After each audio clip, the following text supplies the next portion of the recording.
দায়িত্ব কিনা। বেগম খালেদা জিয়ার প্রতি সম্মান দেখানো আমাদের দায়িত্ব না? আমরা নির্বিশেষে মানুষ দুহাত তুলে আল্লাহর কাছে দোয়া করেছে, অনেক মাহল মহল নামাজ করেছেন, মহল রোজা রেখে বেগম খালেদা জিয়া জেলখানায় অসুস্থ হয়ে চিকিৎসা পাবে আস্তে আস্তে মৃত্যুর দিকে ধাবিত হয়েছে। সেই বেগম খালেদা জিয়া দীর্ঘ 1 মাস হাসপাতালে মৃত্যুর সাথে পাঞ্জা লড়ে গত 30 দিন প্রিয় ভাইরা, আমার অত্যন্ত প্রিয় মা বোনেরা, সম্মানিত উপস্থিতি, আসসালামু আলাইকুম। আমি প্রথমে গভীর শ্রদ্ধা নিবেদন করছি জাতির বীর সন্তান, যিনি 1971 সালের মহান মুক্তিযুদ্ধের প্রাক্কালে জাতির নেতৃত্বহীন সংকটময় মুহূর্তে মহান স্বাধীনতার ঘোষণা দিয়ে জাতিকে মুক্তির সঠিক পথ দেখিয়েছিলেন। দীর্ঘ 9 মাসের সশস্ত্র সংগ্রামে নিজের জীবন বাজি রেখে রণাঙ্গনে সশস্ত্র যুদ্ধ করেছেন, নেতৃত্ব দিয়েছেন। 30 লক্ষ মানুষের জীবন দিয়েছে, 2 লক্ষ মানুষ ইজ্জত দিয়েছে, যার নেতৃত্বে আমাদের জাতির সবচেয়ে বড় অর্জন স্বাধীন বাংলাদেশ আমরা পেয়েছি। জাতির বীর সন্তান বীর মুক্তিযোদ্ধা শহীদ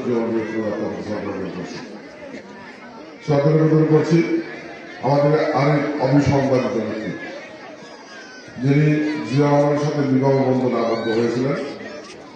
তাদের সংসারের 2টি সন্তান ছিল। একটি আমাদের এই জাতির বর্তমান নেতা, যাকে নিয়ে না গাড়ি স্বপ্ন দিচ্ছি, বিএনপির চেয়ারম্যান জনাব তারেক রহমান। আরেকজন তার আদরের ছোট ভাই, যিনি স্বৈরাচার মিশনার বলে ঘুরে আছে চলে গেছেন, মরহুম আমার আবদ রহমান টুকু। জিয়া রহমান যখন স্বাধীনতা ঘোষণা স্বাধীনতা যুদ্ধ চলে যান, তার বাহিনী তখন বেগম খালেদা জিয়াকে গৃহবন্দী করে রেখেছিল। তারেক রহমান এবং টুকু তখন নাবালক ছিলেন। খালেদা জিয়া 2 নাবালক সন্তানকে আগলে রেখে গৃহবন্দী থেকে জিয়া রহমানের মনে সাহস দিয়েছেন, এদেশের মুক্তিকামী মানুষের মনে সাহস দিয়েছে। আমরা দেখেছি যে স্বাধীনতা পরবর্তী সময়ের প্রেক্ষাপটে জিয়া রহমান যখন রাষ্ট্রীয় পদে অনুষ্ঠিত হয়, জিয়া রহমানের নেতৃত্বে যখন বাংলাদেশ দুর্ভিক্ষকরণ বাংলাদেশের অত্যন্তভাবে উন্নত সমৃদ্ধ বাংলাদেশের মাধ্যম হচ্ছিল, বিশ্ব দরবারে বাংলাদেশ একটি মর্যাদাশীল রাষ্ট্রে পরিণত হচ্ছিল, ঠিক সেই মুহূর্তে বাংলাদেশের অগ্রযাত্রাকে ব্যাহত করার গভীর ষড়যন্ত্র করে জিয়া রহমানকে হত্যা করা হয়। বেগম খালেদা জিয়া বিধবা হয়ে যায়। খালেদা জিয়া রাজনীতির সাথে নিজেকে তখন সম্পৃক্ত করেন নাই। তার 2 সন্তান নিয়ে নির্দিষ্ট জীবন যাপন করছিলেন। কিন্তু 1982 সালে যখন স্বৈরাচার এরশাদ বিএনপির নির্বাচিত সরকারকে হটিয়ে দিয়ে বন্দুকের নখ দিয়ে স্বৈরাচারী কাজের ক্ষমতা হস্তান্তর করল, এই বাংলাদেশের গণতন্ত্রকে হত্যা করে স্বৈরতন্ত্র কায়েম করা হয়। বাংলাদেশের মানুষ স্বৈরতন্ত্রের ডাকা করে আবার জিম্মি হয়ে পড়ে। সেই গণতন্ত্র পুনরুদ্ধারের অনিবার্য প্রয়োজন বেগম খালেদা জিয়া গৃহ থেকে বেরিয়েছে। দীর্ঘ 8 বছর রাজপথে সংগ্রাম করেছেন, নেতৃত্ব দিয়েছেন। 3 বার গ্রেপ্তার হয়েছেন, কারামুক্ত হয়েছেন। ওই সময় অনেকেই নিজের জীবন বাঁচানোর প্রয়োজনে স্বৈরাচারের সাথে আঘাত করে নির্বাচনে চলে গিয়েছেন।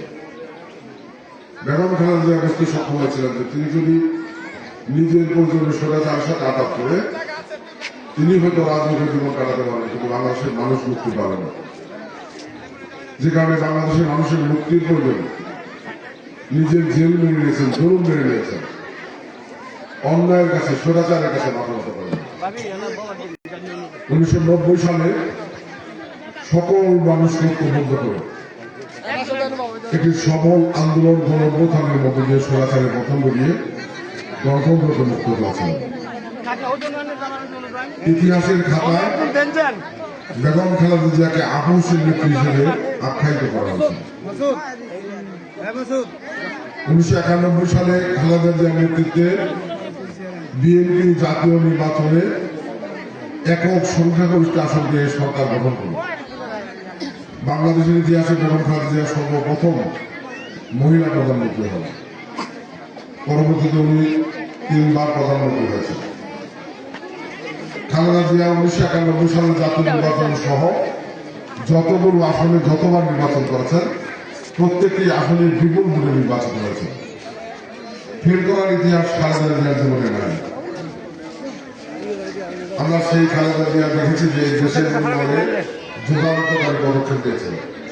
বিশেষ করে এদেশের মহিলাদের শিক্ষা, মেয়েদের শিক্ষার প্রসারতার জন্য অবৈতনিক শিক্ষা, বিনা বেতনের শিক্ষা চালু, উপবৃত্তি প্রথা চালু, খাদ্য বিনিময় শিক্ষা প্রকল্প গ্রহণ করে আমাদের মেয়েদেরকে শিক্ষামুখী স্কুলমুখী করেছে।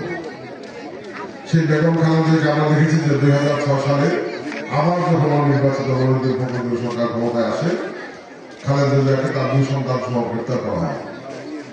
গ্রেপ্তার করা হয় তৎকালীন আওয়ামী লীগের সভাপতি শেখ হাসিনাকে। মনোনীত ফখরুদ্দিনের অনির্বাচিত সরকার ষড়যন্ত্র করেছিল বাংলাদেশ থেকে রাজনীতিকে চিরতরে নির্বাচন করার জন্য এবং খালেদা জিয়া এবং শেখ হাসিনাকে বিদেশ পাঠিয়ে দিয়ে এদেশের রাজনীতির কবর দেওয়ার জন্য।